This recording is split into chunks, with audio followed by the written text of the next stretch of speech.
Et salut, si tu as cliqué sur ce lien, c'est que tu vas bientôt participer à une balade Monkey Pro Rider sur l'antenne de Béziers, Nîmes ou Montpellier.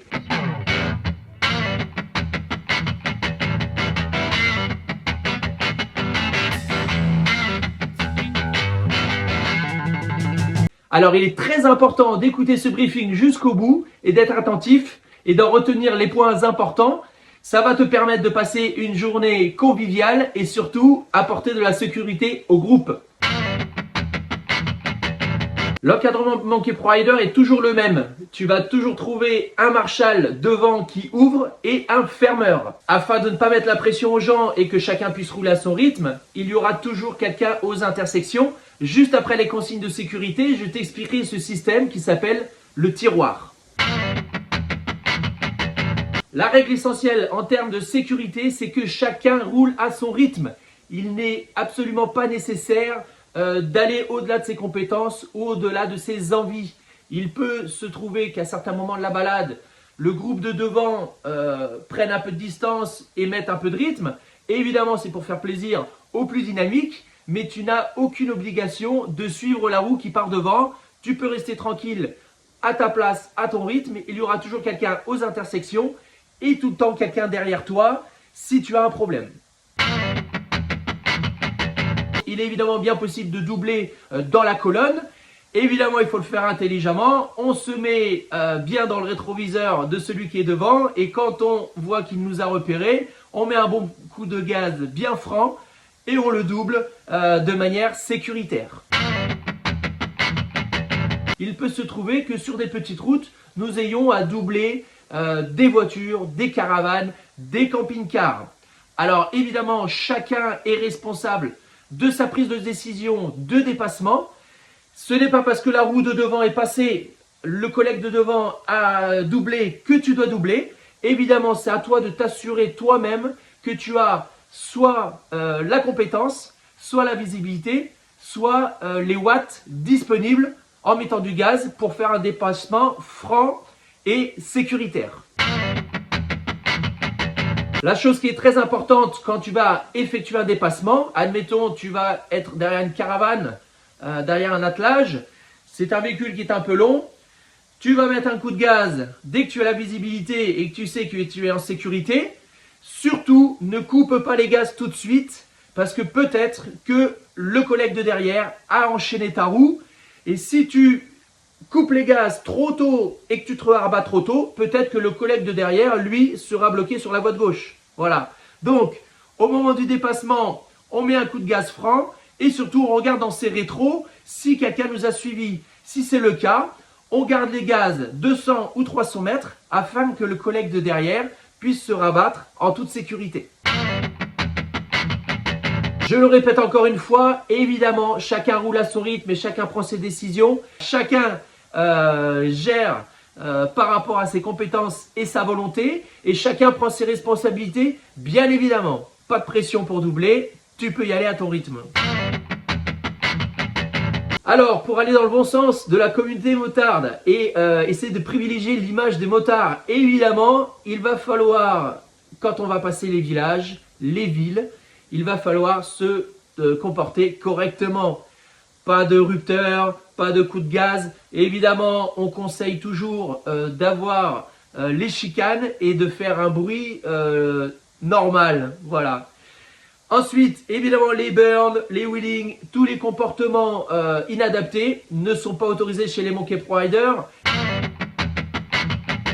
Pour une question de sécurité, toujours, il est très intéressant d'avoir une attitude, une position sur la chaussée adaptée.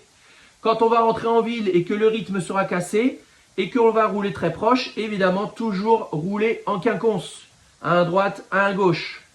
Plus on va prendre de rythme dans la balade et plus il faudra écarter les distances de sécurité. On ne le répète jamais assez, il faut vraiment prendre ces distances, plus on roule et plus on s'écarte. Alors voilà pour les grandes règles de sécurité. Maintenant, je vais t'expliquer notre système de tiroir qui permet de ne perdre personne et surtout que chacun puisse rouler à son rythme sans pression. Alors comme je l'ai expliqué en préambule, il y aura toujours un marshal devant et un fermeur. Le marshal guide la balade, les gens roulent derrière lui, personne devant le marshal, jamais, et jamais personne derrière le fermeur. Alors le marshal va rouler, il va mettre le rythme nécessaire pour que ça s'étale un petit peu et que chacun se fasse plaisir. Et afin de ne perdre personne, il va au moment délicat, au pas de doigt, au rond-point, à toute intersection qui pourrait justifier que quelqu'un parte dans la mauvaise route, il va placer quelqu'un. Écoute bien cette méthode, c'est très simple et très efficace. Je vais prendre l'exemple du rond-point. Le marshal arrive sur un rond-point, 200 ou 300 mètres avant, il va lever le poing gauche pour prévenir la deuxième personne, celui qui est juste derrière lui, que cette deuxième personne va devoir s'arrêter. Il arrive sur le rond-point, admettons on fait le tour, on sort à la troisième sortie, le marshal va faire le tour du rond-point et va indiquer le bord de chaussée où la deuxième personne va devoir s'arrêter. Et il va s'arrêter et il va attendre. À ce moment-là, tous les collègues vont passer et le fermeur va ralentir en arrivant sur cette personne qui est positionnée. Ça va lui permettre de reprendre sa route et il va se retrouver avant-dernier. Donc, le deuxième s'est arrêté et est devenu avant-dernier. Le troisième est devenu deuxième. Donc, à la prochaine intersection, c'est ce nouveau deuxième qui devra s'arrêter pour montrer la voie à tout le monde. Petite chose intéressante à préciser, c'est que la personne qui doit s'arrêter, évidemment, doit être assez précise dans son positionnement. Les marshals sont habitués. En général, ils montrent de manière précise où s'arrêter pour que la personne soit en sécurité et surtout soit visible des autres. Parce que des fois, il y a des arbres, il y a des murs, etc. Donc, il faut que cette personne qui est arrêtée soit le repère, que les autres qui arrivent de loin puissent le voir tout de suite dans l'intersection pour savoir où aller. Donc, évidemment, si le marshal lui dit au deuxième, tu t'arrêtes là, et qu'il s'arrête 100 mètres plus loin, peut-être que les autres vont arriver, ne le verront pas. Donc, il est très important de s'arrêter précisément où le marshal lui a montré. Concernant la personne qui est arrêtée en poste, il est impératif que cette personne ne bouge pas. Le deuxième, donc celui qui s'est arrêté et qui doit montrer le chemin aux autres, doit rester jusqu'à l'arrivée du fermeur. Il peut se passer du temps. Il suffit qu'il soit mis en poste à une intersection, mais que derrière il y a eu un problème, un moustique dans l'œil ou un problème, une panne mécanique. Le fermeur s'est peut-être arrêté avec un collègue qui est derrière. Donc évidemment, ça peut prendre du temps. Donc le fermeur arrivera quoi qu'il arrive, peut-être avec du retard, ou peut-être que c'est le marshal de devant qui va se rendre compte qu'il y a un problème derrière et qui va revenir. Mais en tout cas, la personne en poste ne doit jamais bouger. Ne t'inquiète pas, on ne t'a pas oublié. C'est juste qu'il y a peut-être une difficulté derrière et ça va prendre du temps avant que les gens arrivent.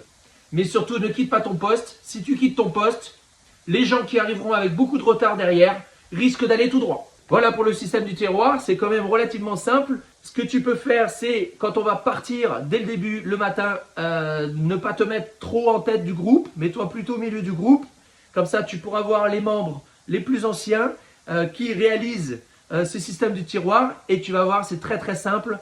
Et tu verras où les gens se positionnent et comment c'est fait. Voilà en gros pour toutes les consignes de sécurité et notre système du tiroir qui va permettre au groupe de passer une bonne journée et de rouler dans la sécurité, de ne perdre personne et de faire plaisir à tout le monde. Je le répète encore une fois, chacun est responsable de son permis, de son attitude, de sa façon de rouler. Et surtout, personne n'a la pression de rouler à un rythme au-delà de ses compétences. Roulez tranquille, on vous attend. Allez, bonne balade à tous et à bientôt.